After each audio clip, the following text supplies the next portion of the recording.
Hello दोस्तों, कैसे हो सब लोग। बढ़िया। आज हम शुरू करने वाले हैं क्वेश्चन सीरीज, जो कि लॉ और जीके दोनों की होगी। लेकिन उससे पहले आपको करना क्या है, चैनल को लाइक करना है, सब्सक्राइब करना है और शेयर करना है। दूसरी बात, वीडियो को पूरा देखना है।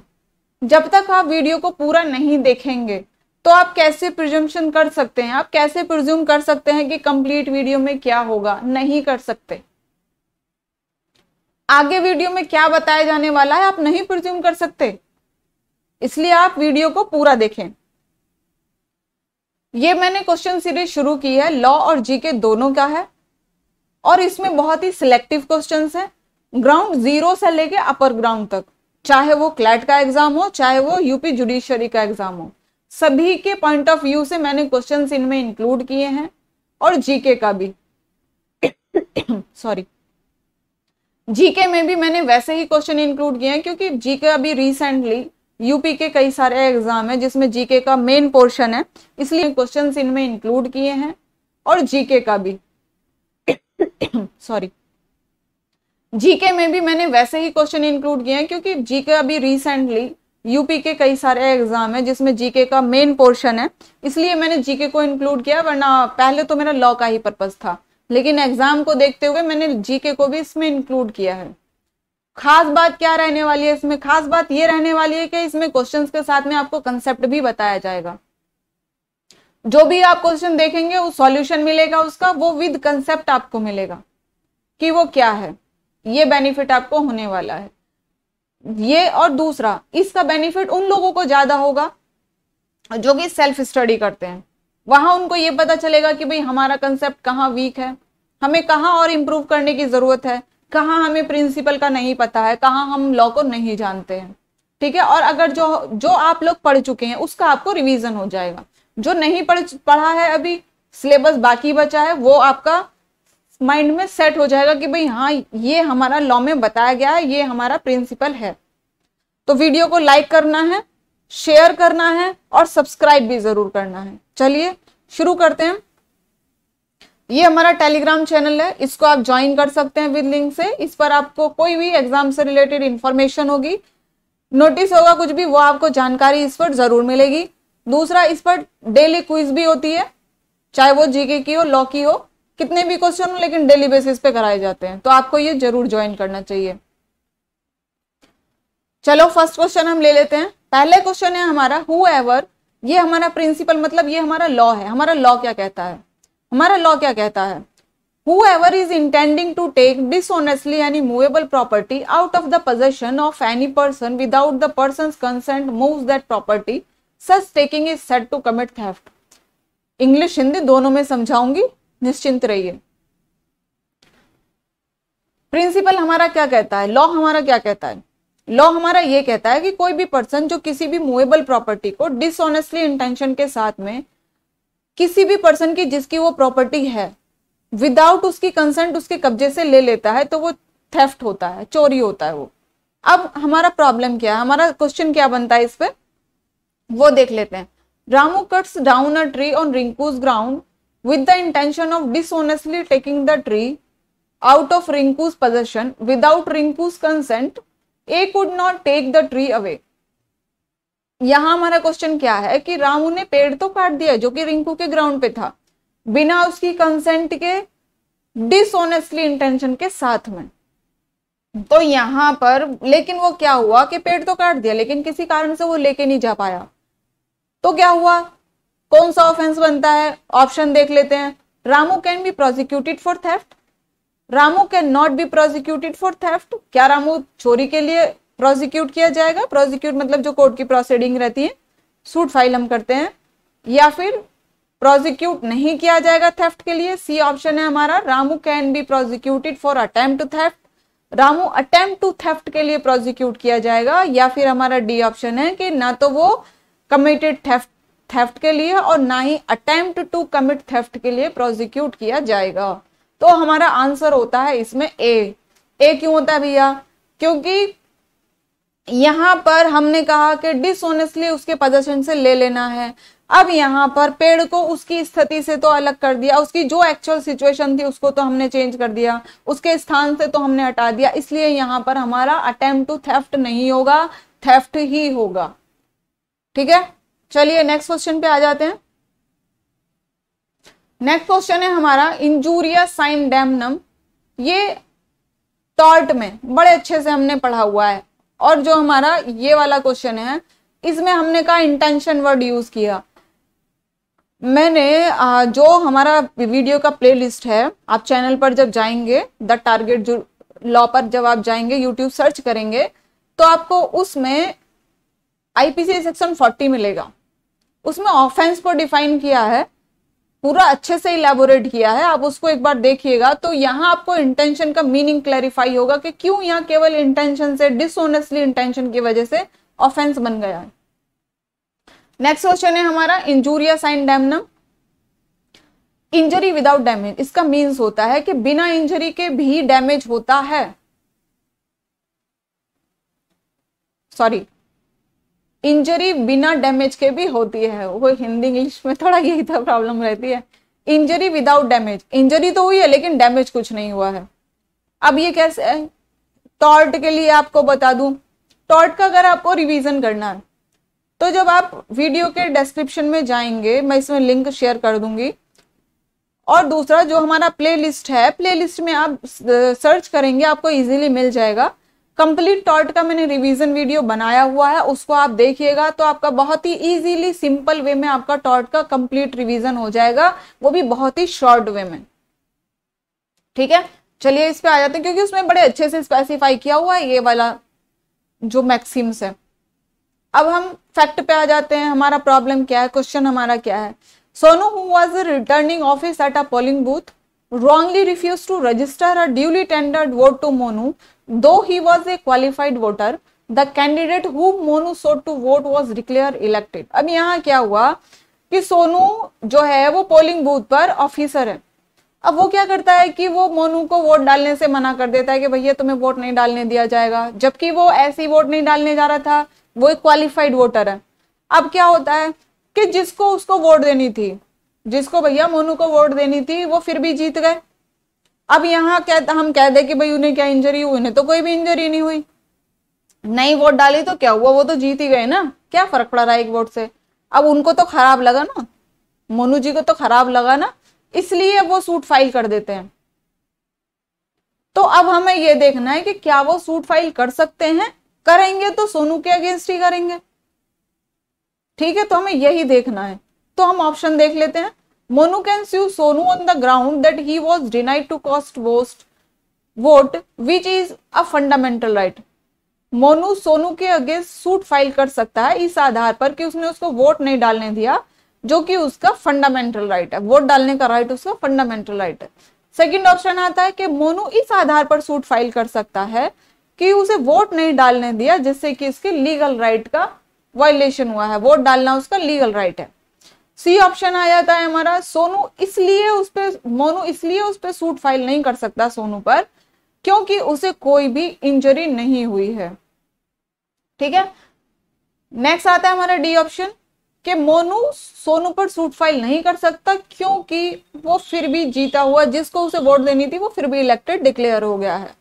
अब सबसे पहले तो ये जान लो, वोट डालने का राइट हमारा फंडामेंटल राइट नहीं होता है, वोट डालने का राइट हमारा कॉन्स्टिट्यूशनल राइट नहीं होता है, ये हमारा लीगल राइट होता है। हाँ, अगर आपको ये कंफ्यूजन होगा अगर कहीं ऑप्शन में, क्योंकि कुछ जो हमारे जो एग्जाम अथॉरिटी हैं कुछ कॉन्स्टिट्यूशनल राइट मान लेती है, कुछ लीगल राइट मान लेती है, लेकिन अगर ऑप्शन में कॉन्स्टिट्यूशनल और लीगल राइट दोनों आता है तो आपको लीगल राइट मार्क करना है, कॉन्स्टिट्यूशनल नहीं करना है। अगर लीगल राइट का ऑप्शन नहीं है उसमें तभी आप कॉन्स्टिट्यूशनल मार्क करेंगे, अदरवाइज तो आप लीगल राइट ही मार्क करेंगे। अब आपको समझ में आ गया होगा इसका आंसर क्या होगा। इसका आंसर होता है हमारा बी। मोनू इसलिए उस पर सूट फाइल करेगा, इस आधार पर उस पर सूट फाइल करेगा कि भाई उसका लीगल राइट है वोट डालने का और उसको वोट नहीं डालने दिया गया। इस पे बड़ा ही फेमस केस है, अगर आपको याद हो तो मुझे कमेंट बॉक्स में कमेंट करके जरूर बताइएगा, क्योंकि यहाँ मैं आपको केस का नाम अभी नहीं बता रही हूँ, मैं आपसे पूछना चाह रही हूँ कि क्या आपको वो केस का नाम याद है। बड़ा ही फेमस केस है, टॉर्ट का लीडिंग केस माना जाता है? तो कमेंट बॉक्स में कमेंट करके जरूर बताइएगा। नेक्स्ट क्वेश्चन आता है हमारा, a person is said to be of sound mind for the purpose of making a contract. ये हमारा लॉ है, ये कॉन्ट्रैक्ट से क्वेश्चन है, जो हमारा कॉन्ट्रैक्ट ऑफ लॉ है ये उससे क्वेश्चन है। A person is said to be of sound mind for the purpose of making a contract. एक पर्सन को कॉन्ट्रैक्ट करने के लिए, जब वो कॉन्ट्रैक्ट एग्जिस्ट बना रहा है, तब उसको साउंड माइंड होना चाहिए, मतलब उसकी मेंटल एबिलिटी होनी चाहिए। If at the time when he makes it, यदि जब वो कॉन्ट्रैक्ट बना रहा है उस टाइम पर he is capable of understanding it and of forming a rational judgement as to its effect upon his interest. जब वो कॉन्ट्रैक्ट बना रहा हो तो उसको ये उसकी कैपेबिलिटी होनी चाहिए, उसकी मेंटल एबिलिटी इतनी होनी चाहिए कि वो उसको जज कर सके कि भाई मेरा इसमें क्या लाभ है और क्या हानि है, क्या उसके कॉन्सिक्वेंसेस होने वाले हैं, इतना उसको समझ में आना चाहिए, तभी वो साउंड माइंड माना जाएगा। अब सिचुएशन देख लेते हैं, क्वेश्चन हमारा क्या बनता है इससे। मिस्टर एक्स, ये प्रॉब्लम में बहुत पूछा जाता है, इवन जुडिशरी तक के एग्जाम में पूछा जाता है, जो फेस कर चुके हैं उनको समझ में आ जाएगा, बहुत पूछा जाता है। Mister x who is usually of sound mind but occasionally of unsound mind. एक मिस्टर एक्स हैं जो कि यूजुअली मतलब ज्यादातर वो साउंड माइंड है, लेकिन क्या होता है कि कभी कभी वो अनसाउंड माइंड हो जाते हैं। एंटर्स इनटू अ कॉन्ट्रैक्ट, एक कॉन्ट्रैक्ट को बनाते हैं वो किसके साथ में, मिस्टर वाई के साथ में। When he is of sound mind, unsound mind, जब वो अनसाउंड माइंड होते हैं, जब उनका मेंटल एबिलिटी नहीं होती है, मेंटल एबल नहीं होते हैं, उस सिचुएशन में वो कॉन्ट्रैक्ट बनाते हैं। Y came to know about this fact afterwards, Y को कब पता चलता है, बाद में पता चलता है। And now wants to file a suit against, और तब क्या करते हैं वो सूट फाइल करने पहुंच जाते हैं कि भाई हमारे साथ तो धोखा हुआ है, ये तो कॉन्ट्रैक्ट कर ही नहीं सकते, ये तो अनसाउंड माइंड है, हमें पता ही नहीं था। अब ऑप्शन देख लेते हैं हमारा आंसर क्या होगा इसमें। Mister X can not enter into contract because he is of unsound mind when he enter into contract. अभी हमारा ऊपर हमने लॉ पढ़ा, अभी मैंने प्रिंसिपल आपको बताया, उसमें क्लियरली लिखा हुआ है कि जब हम साउंड माइंड होंगे तभी हम कॉन्ट्रैक्ट करेंगे। तो ये कहता है कि हम can not B enter into contract, contract में एंटर नहीं कर सकते क्योंकि अनसाउंड माइंड है जब वो कॉन्ट्रैक्ट बना रहे हैं। बी ऑप्शन क्या है, mister X can enter into contract but the burden is on the other party to prove that he was of sound mind, unsound mind at the time of contract. Mister X जब contract में enter करते हैं तब वो unsound mind sorry, mister X जो contract में enter करते हैं, कॉन्ट्रैक्ट में एंटर करते समय अनसाउंड माइंड है, ये बर्डन ऑफ प्रूफ सामने वाली पार्टी पर है।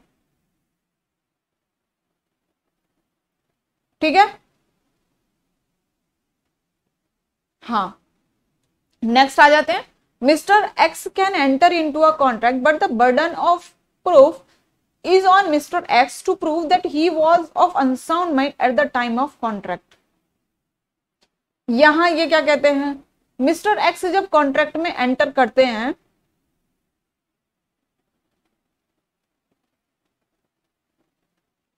मिस्टर एक्स जब कॉन्ट्रैक्ट में एंटर करते हैं तब वो अनसाउंड माइंड है, ये बर्डन ऑफ प्रूफ उन पर रहेगा या नन ऑफ द अबव। इसका आंसर बी है। इसका आंसर क्या है, एक सेकेंड में मार्क कर देती हूं, ये यहां गलत मार्क हो गया है। इसका आंसर आता है हमारा बी, मिस्टर एक्स ये नहीं आएगा, सी नहीं आएगा। मिस्टर एक्स जब कॉन्ट्रैक्ट में एंटर करते हैं कि वो अनसाउंड माइंड हैं, ये बर्डन ऑफ प्रूफ सामने वाले पर रहेगा जो ये कह रहा है, जो मिस्टर वाई ये कह रहे हैं कि भाई ये अनसाउंड माइंड थे उस टाइम पर, ये प्रूफ करने का भार भी उन्हीं पर रहेगा, उस पर नहीं, एक्स पर नहीं रहेगा, जो कॉन्ट्रैक्ट बना रहा है उस पर नहीं रहेगा। जो अपोज कर रहे हैं कि नहीं भाई ये उस टाइम पे जब कॉन्ट्रैक्ट बना रहे थे तब ये अनसाउंड माइंड थे, तो ये बर्डन ऑफ प्रूफ भी उन्हीं पर रहेगा। ठीक है, नेक्स्ट क्वेश्चन पे आ जाते हैं।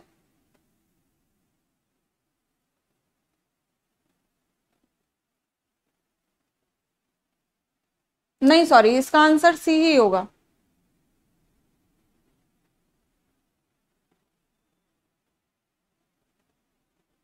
हाँ, इसमें वाई वाई मिसिंग है। जो ये सी है हमारा क्वेश्चन, इसमें हमारा वाई मिसिंग है। ठीक है, तो इसको आप सही कर लेना।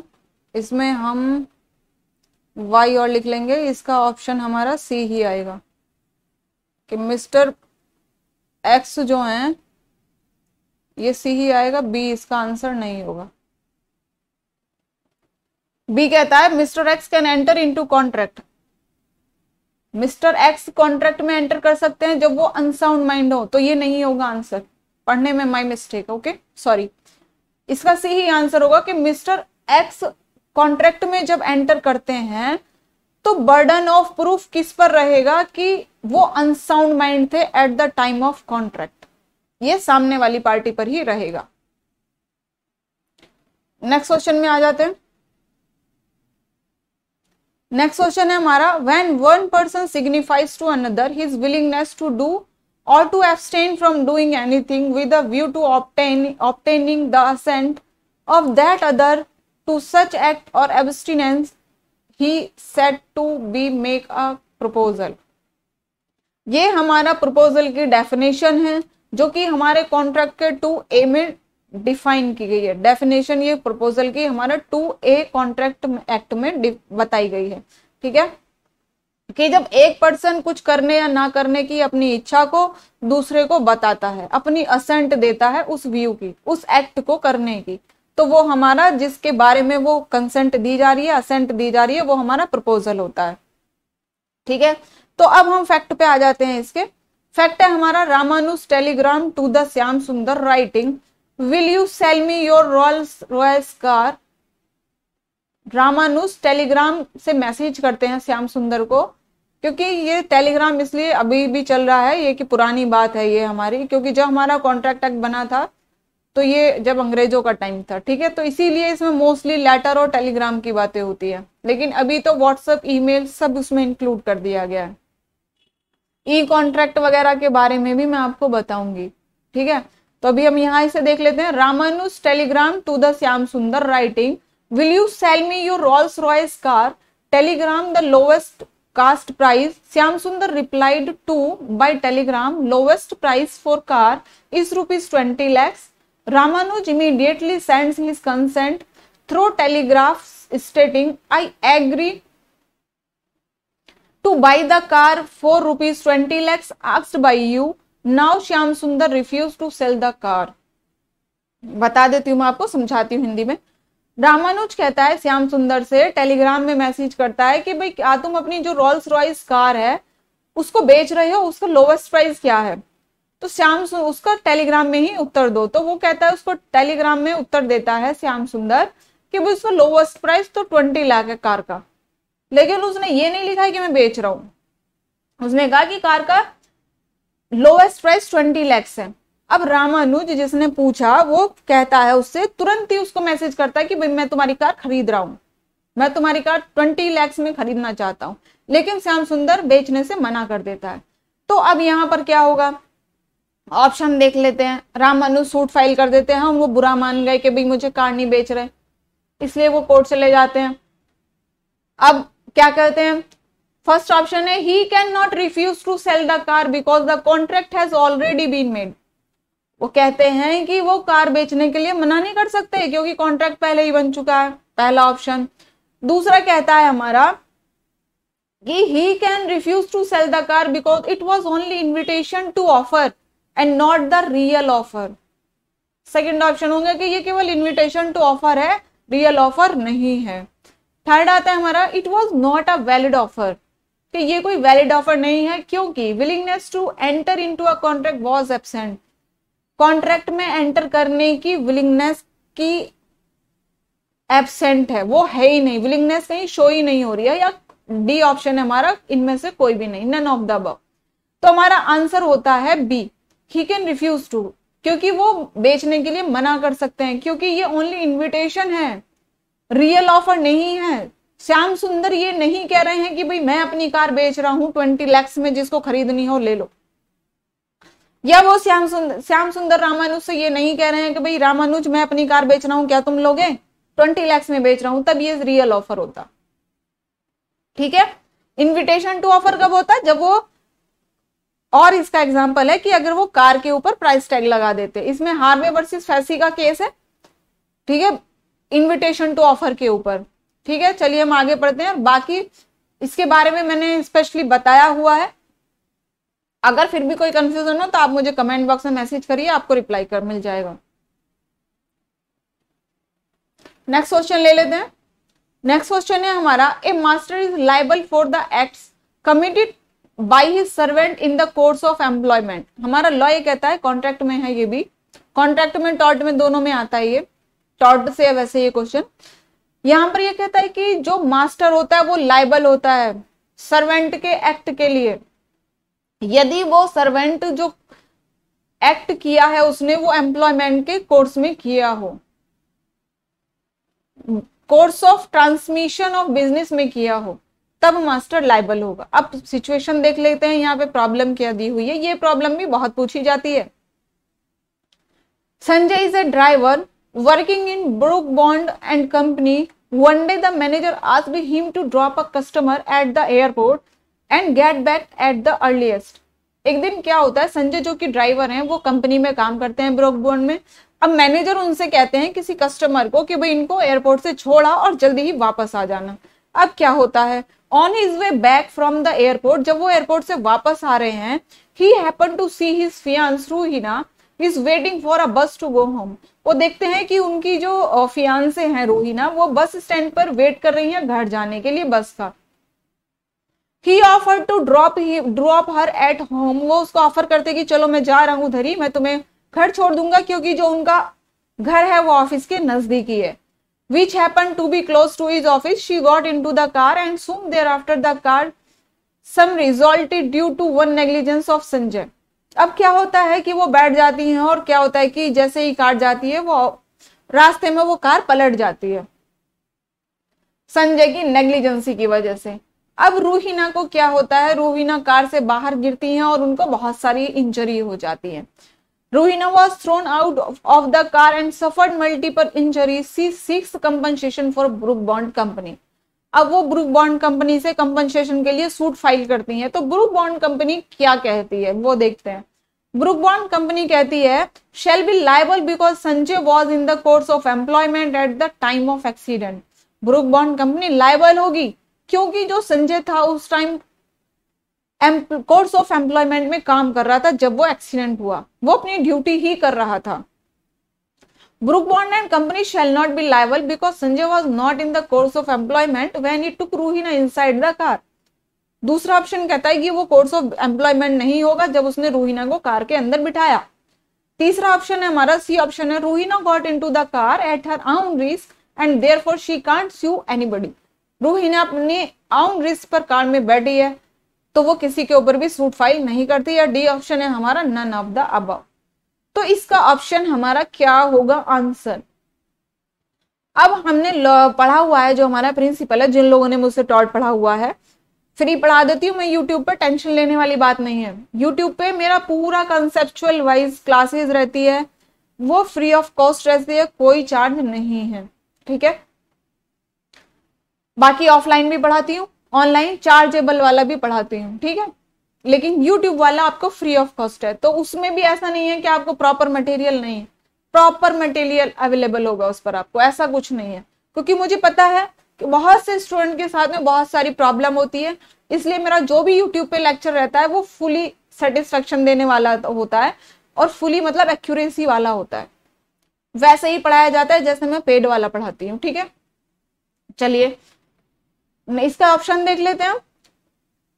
Brook Bond and Company shall not be liable because Sanjay was not in the course of employment when he took Ruhina inside the car. ये तो ऑप्शन तो हमने देख लिया। ओके, अब हमने पढ़ा हुआ है कि जो हमने पढ़ा है कि कोई भी जो सर्वेंट होगा वो तभी लायबल होगा जब वो इंडिविजुअली वर्क कर रहा हो, कंपनी के लिए बेनिफिट के लिए वर्क नहीं कर रहा होगा, अपना वर्क कर रहा होगा, तभी वो लायबल होगा। अब यहां पर भाई ये तो कोई ऑप्शन हुआ ही नहीं कि रूहिना को बैठना ही नहीं चाहिए था, वो अपने रिस्क पे बैठना चाहिए था। भाई ड्राइवर है, गाड़ी चला रहा है, तो यहाँ रिस्क वाली कौन सी बात होगी? गाड़ी चला रहा है तो ट्रेंड आदमी ही होगा ना, और वैसे भी वो ड्राइवर है तो सही चलाएगा। नन ऑफ द अबव नहीं आएगा, दोनों ऑप्शन कट गए हमारे। बी ऑप्शन आता है कि वो कोर्स ऑफ एम्प्लॉयमेंट में नहीं था। भाई कोर्स ऑफ एम्प्लॉयमेंट में वो तब नहीं होता जब अगर उसका घर, जिसको वो छोड़ने जा रहा था रूहिना को, अगर उसका घर ऑफिस वाले रास्ते में नहीं होता, ऑफिस के आसपास में नहीं होता, अदर वे में उसे कहीं जाना होता, या जो नॉर्मल वे है ऑफिस जाने का वो वहां ना जाकर वो कहीं घूम के जाना होता उसको, तब वो कोर्स ऑफ बिजनेस नहीं माना जाता। ठीक है, तो इसलिए हमारा ऑप्शन ए होगा इसमें। थोड़े से क्वेश्चन है, 2-3 क्वेश्चन और बच रहे हैं, जल्दी से फिनिश कर लेते हैं। नेक्स्ट है हमारा, ये भी टॉर्ट से ही हमारा, nuisance as a tort civil wrong means an unlawful interference with a person's use or enjoyment of land on some right over or in connection with it. Nuisance जो कि हमारा सिविल रॉन्ग आता है tort में, उसका मतलब क्या है? उसका मतलब ये है कि कोई भी जो अदर पर्सन है, कोई भी जो दूसरा पर्सन है, उसका जो एंजॉयमेंट का राइट है, अपनी लैंड के एंजॉयमेंट का जो राइट है, उसको हम डिस्टर्ब कर रहे हैं, तो वो नेग्लिजेंस होता है, न्यूसेंस होता है। ठीक है, जैसे मैंने आपको एग्जांपल दिया हुआ है, आप एक बार टॉर्ट का जो कंप्लीट रिवीजन का वीडियो है आप उसको एक बार जरूर देखिएगा, क्योंकि उससे आपका पूरा कंसेप्ट बड़ा इजीली वे में क्लियर हो जाएगा। ठीक है, अब हम इसके फैक्ट पे आ जाते हैं। प्रॉब्लम क्या है हमारा, क्वेश्चन क्या है? During the scarcity of onions long queues were made outside the defendant's shop, who having a license to sell fruits and vegetables used to sell only 1 kg of onion per ration card. The 20 queues extended on to the highway and also caused some obstruction to the neighboring shops. The neighboring shopkeepers brought an action for nuisance against the defendant. अब क्या हुआ कि प्याज का बहुत ही कीमतें बढ़ गई हैं, प्याज की कटौत वो आ गई है, मतलब हुआ था ना जैसे पहले, भाई प्याज के बहुत सारे पैसे बढ़ गए हैं, मंदी आ गई है प्याज के ऊपर, बहुत ज्यादा पैसे बढ़ गए हैं। तो अब क्या हुआ कि भाई लाइसेंस लेने के लिए कि कोई भी राशन के साथ में, राशन कार्ड के साथ में 1 किलो प्याज बेच सकता है, ऐसे ही वो लाइसेंस लेने के लिए फल और सब्जी जो बेचने वाले थे उनकी एक लाइन लगी, हम लाइसेंस दे रहे हैं, तो हमारे वहां लाइन लग गई, और वो लाइन इतनी बड़ी होगी, लगभग 20 लाइनें लग गई। उससे क्या हुआ कि जो हाईवे था वो जाम हो गया, रोड ऑब्स्ट्रक्ट हो गया, उससे जो था, जो अड़ोस पड़ोस के दुकान वाले थे उनको परेशानी हो गई। अब यहाँ क्या हुआ, ऑप्शन देख लेते हैं। The defendant is liable for nuisance, क्या वो न्यूसेंस के लिए लायबल होगा? पहला option. B option, the defendant is not liable for nuisance, nuisance के लिए लायबल नहीं होगा। C option, the defendant was liable under the principle of strict liability, क्या स्ट्रिक्ट लायबिलिटी के अंडर लायबल होगा? डी ऑप्शन है, the plaintiff suit should be declared in his favour, जो plaintiff का सूट है वो उसके फेवर में डिक्री हो जाएगा। तो भाई यहां पर न्यूसेंस तो हो रहा है, न्यूसेंस इसलिए हो रहा है क्योंकि रोड ऑब्स्ट्रक्ट हो गया, रास्ता जाम हो गया है, पब्लिक को परेशानी हो गई है, जाम लग गया है, शोर हो गया है, तो न्यूसेंस तो हुआ ना। भाई अगर हम लाइसेंस दे रहे हैं तो उसमें हमें टर्म एंड कंडीशन रखनी चाहिए, जब हमें पता है कि हाईवे है, अड़ोस पड़ोस में और भी दुकानें हैं, किसी को कोई परेशानी ना हो, हम काम तो कर रहे हैं, लेकिन ऐसा थोड़ा ही ना करेंगे कि हम अपना काम कर रहे हैं दूसरों का खत्म कर रहे हैं, वैसा तो नहीं कर सकते ना, इसलिए यहाँ न्यूसेंस है। नेक्स्ट क्वेश्चन में आता है, ये हमारा लॉ है, nothing is an offence which is done by a person who eight the time of doing it by reason of unsoundness of mind is incapable of knowing the nature of the act or that he is doing what is either wrong or contrary of law। ये हमारा IPC की problem है, IPC में बहुत पूछी जाती है ये प्रॉब्लम, ये आईपीसी से, इंडियन पिनल कोड से। अब ये कहता है कि कोई भी ऐसा एक्ट ऑफेंस नहीं है जो कि अनसाउंडनेस के रीजन से, अगर कोई पर्सन इनकेपेबल है उसके नेचर को जानने के लिए, जो वो एक्ट कर रहा है कि क्या वो एक्ट ठीक है या वो नहीं है, उसमें इतनी कैपेबिलिटी नहीं है कि वो कर क्या रहा है, तो वहां क्या सिचुएशन होगी। उसको ये भी नहीं पता है कि लॉ ने मना किया है या नहीं किया है, क्या ठीक है गलत है, वही एक नॉर्मल लैंग्वेज में कहेंगे हम कि उसको ये पता ही नहीं है कि वो क्या कर रहा है क्या नहीं कर रहा है। फैक्ट क्या कहता है हमारा, प्रॉब्लम जो पूछी जाती है, A takes his son B who is 3 years old, A का बेटा है बी जो कि मात्र 3 साल का है, for a bath to the well, वो क्या करता है, उसको कुएं में नहलाने के लिए, कुआ वेल गांव में होता है, शहरों में तो अब नहीं होता है, he throws his son inside the well so that he could have a good bath, वो उसको कुएं के अंदर इसलिए फेंक देता है ताकि वो अच्छे से नहा ले, क्योंकि वो अनसाउंड माइंड है ना, उसे नहीं पता फेंकने का कॉन्सिक्वेंसेस क्या होंगे। After 10 minutes he also jumped into the well, take a bath and take his son out of the well, वो खुद से 10 मिनट बाद में खुद से कूद जाता है कि वो खुद भी अच्छे से नहा लेगा और अपने बेटे को भी नहला के बाहर ले आएगा 10 मिनट के बाद में। Both were rescued by the villagers, but his son was found dead. दोनों को जो गांव वाले थे उनके द्वारा रेस्क्यू करके उन्हें बचाया गया, और जिसमें कि उसका जो बच्चा था वो मर जाता है। तो क्या सिचुएशन बनती है, ऑप्शन देख लेते हैं। ऑप्शन ए हमारा, A has committed culpable homicide not amounting to murder, क्या ए ने कल्पेबल होमिसाइड किया है जो कि मर्डर नहीं आता है, मर्डर में अमाउंट नहीं होता है। ए हैज कमिटेड मर्डर, क्या ए ने मर्डर किया है। थर्ड ऑप्शन है हमारा, A has done not offence as he can plead the defence of unsoundness of mind, क्या इन्हें कोई भी अपराध नहीं किया है, क्या इन्हें कोई भी ऑफेंस के लिए प्लीड नहीं किया जाएगा क्योंकि उसका अनसाउंडनेस ऑफ माइंड था, उसका वो बचाव ले सकता है। या फिर डी है हमारा, A's family should be responsible for his incident to let him to take child to the well, या फिर डी ऑप्शन हमारा यह आता है कि जो एक ही फैमिली थी भाई उनको ध्यान रखना चाहिए था कि भाई ऐसी घटना क्यों हुई है, अगर कोई अनसाउंड माइंड है तो उनको उसका ध्यान रखना चाहिए था कि वो कुछ भी कर सकता है, तो ऐसा भी नहीं है, लॉ में हमारा ऐसा कहीं कुछ भी प्रोविजन नहीं लिखा है। तो इसका ऑप्शन हमारा सी हो जाता है कि वो डिफेंस ले सकता है कि अनसाउंडनेस के कारण वो कोई भी अपराध नहीं करता है। इसमें हमारा सेक्शन 84 आता है, एपीसी में 85 आता है। डिटेल में डिस्कशन बाद में करेंगे और क्योंकि टाइम कम है, 1-2 क्वेश्चन और रह रहे हैं, चलिए 2 क्वेश्चन और रह रहे हैं आपके। नेक्स्ट आता है हमारा, इग्नोरेंशिया जुरिस नॉन एक्सक्यूजेट एंड इग्नोरेंशिया फेसिट एक्सक्यूजेट, ये भी हमारा आईपीसी से ही है। इग्नोरेंस ऑफ लॉ कोई माफी नहीं है, इग्नोरेंस ऑफ फैक्ट से आप बच सकते हैं, इग्नोरेंस ऑफ फैक्ट के ग्राउंड पे आप छूट ले सकते हैं, लेकिन इग्नोरेंस ऑफ लॉ के बेसिस पे आपको कोई भी रिलैक्सेशन नहीं मिलेगा। अब प्रॉब्लम देख लेते हैं हमारा क्या है, क्वेश्चन हमारा क्या आता है, ये भी बहुत पूछा जाता है क्वेश्चन, हर एग्जाम में पूछा जाता है, चाहे तो आप लास्ट ईयर्स के पेपर कोई सा भी लॉ से रिलेटेड पेपर आप उठा के देख लेना, ये क्वेश्चन आपको मिल ही जाएगा। क्वेश्चन है हमारा, George was a passenger from Zurich to Manila in a Swiss plane, George जो है एक पैसेंजर है जो कि जूरिस से मनीला जाने वाले प्लेन में बैठे हैं, जो कि प्लेन कौन सा है, स्विस प्लेन है।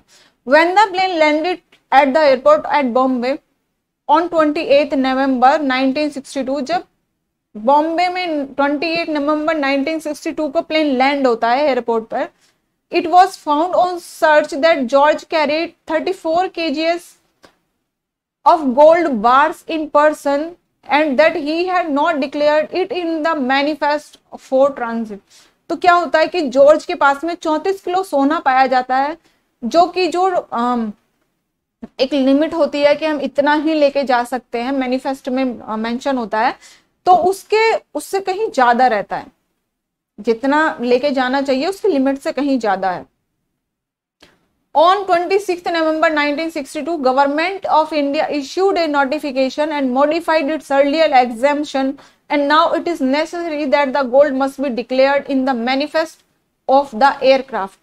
अब क्या हुआ कि इंडियन गवर्नमेंट ने 26 नवंबर 1962 को 26 नवंबर 1962 को एक अलग से नोटिफिकेशन इशू किया और उसको मॉडिफाई किया, जो उसने पहले से एग्जम्पशन दी हुई थी ले जाने के लिए मैनिफेस्ट में, उसको उन्होंने अमेंड कर दिया और उसमें उन्होंने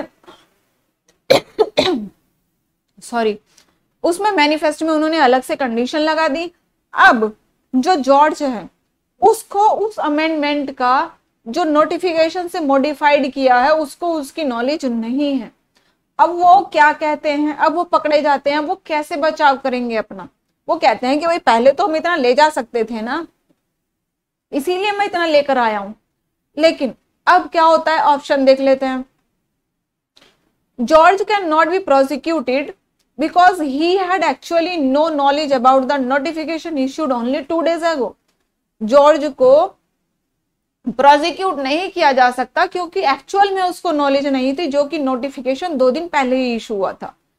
सेकेंड ऑप्शन है हमारा, George can not be prosecuted because it is a mistake of fact which is excusable. ये मिस्टेक ऑफ फैक्ट है इसलिए एक्सक्यूजेबल है। क्या ये मिस्टेक ऑफ फैक्ट है? सी ऑप्शन है, George will be prosecuted because mistake of law is not excusable. George prosecute किया जाएगा क्योंकि ये मिस्टेक ऑफ लॉ है और जो कि एग्जीक्यूटेबल नहीं है, जिसका एक्सक्यूज नहीं मिलता है। डी ऑप्शन आता है हमारा, George liability would depend on the direction of the court. George की जो लाइबिलिटी है वो कोर्ट डिसाइड करेगी कि भाई उसकी लाइबिलिटी बनेगी या नहीं बनेगी। लेकिन ऐसा नहीं है यहाँ पर। पहली बात तो मिस्टेक ऑफ फैक्ट तो है नहीं, मिस्टेक ऑफ लॉ है। हम ये नहीं कह सकते कि भाई हमने मर्डर कर दिया है, हमें नहीं पता कि इसमें उम्र कैद की सजा है या इसमें 2 साल की या 7 साल की सजा है। हम ये नहीं कह सकते हैं क्योंकि वो मिस्टेक ऑफ लॉ है, मिस्टेक ऑफ फैक्ट नहीं है। वही सिचुएशन है। ये मैंने एग्जांपल इसलिए दिया है क्योंकि इससे आप जल्दी से पकड़ लेंगे। ठीक है, नेक्स्ट क्वेश्चन पे आ जाते हैं। Everybody is under a legal obligation to take reasonable care to avoid an act or omission which he can foresee would injure his neighbor. The neighbor for this purpose, if any person whom he should have in his mind as likely to be affected by his act. अब ये कहते हैं कि ये सभी का legal obligation है कि वो अपने पड़ोसी का ध्यान रखे। कोई भी वो ऐसा काम ना करे कि जिससे उसके पड़ोसी को परेशानी हो। ठीक है, ये उसका लीगल ऑब्लिगेशन है। लॉ ये डिसाइड करता है। अब क्या होता है, फैक्ट क्या है हमारा, प्रॉब्लम क्या है, ये सभी आज मैंने प्रॉब्लम बेस्ड क्वेश्चन ही रखे हैं। ये प्रॉब्लम बेस्ड क्वेश्चन आपको सभी को सॉल्व करने हैं। ये तो अभी मैंने करा दिया, आपको एक बार खुद से सॉल्व करने हैं। तो आपको, क्योंकि हमारा जो कंफ्यूजन होता है वो प्रॉब्लम बेस्ड क्वेश्चन में ही रहता है। डायरेक्ट क्वेश्चन हम बड़ा इजीली करते हैं, लेकिन प्रॉब्लम बेस्ड क्वेश्चन में हम फंस जाते हैं। इसलिए इसको एक बार अपने खुद से आप जरूर करिएगा। क्वेश्चन देख लेते हैं। क्वेश्चन है हमारा, Krishna while driving a car at high speed in a crowded road knocked down a cyclist. The cyclist died on the spot with a lot of blood spilling around. Lakshmi, a pregnant woman passing by, suffered from a nervous shock leading to abortion. Lakshmi filed a suit against Krishna claiming damages. अब भैया क्या हुआ कि कृष्णा जो है वो बड़ी high speed से गाड़ी चला रहे थे हाईवे पर, रोड पर। अब क्या हुआ कि एक साइकिलिस्ट को उनको टक्कर मार देते हैं वो, और cyclist on the spot death हो जाती है उसकी।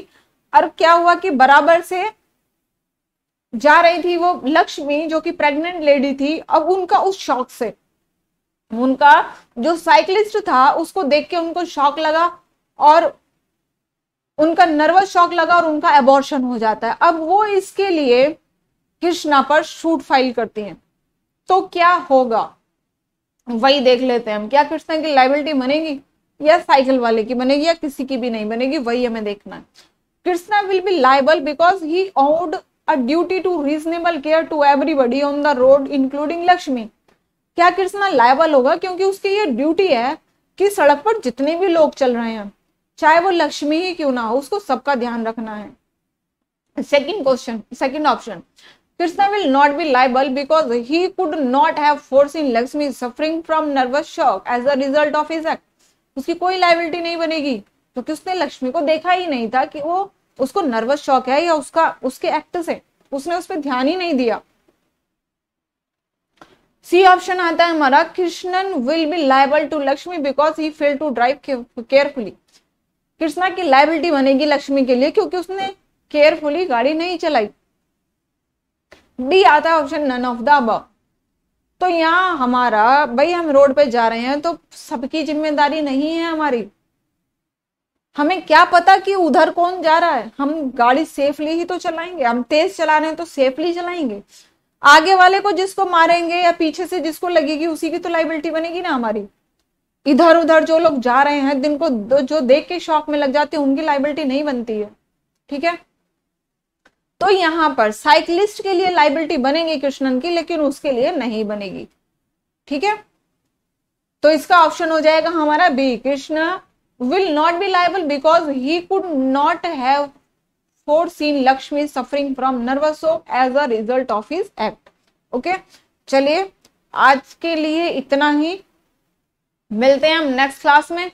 और कमेंट बॉक्स में कमेंट करके जरूर बताइएगा अगर कुछ भी आपको समझ में नहीं आता है, ठीक है।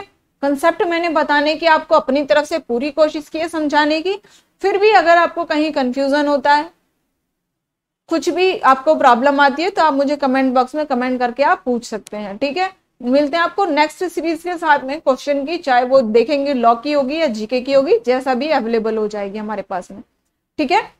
अब 10 डेज का भी हमने सीरीज को मेंटेन किया हुआ है, बाकी का जैसा आपका रेस्पॉन्स रहेगा उसके अकॉर्डिंग देखेंगे, ठीक है। चैनल को लाइक करना है, सब्सक्राइब करना है और शेयर जरूर करना है, ठीक है। चलिए ओके, बाय बाय, ध्यान रखिए अपना।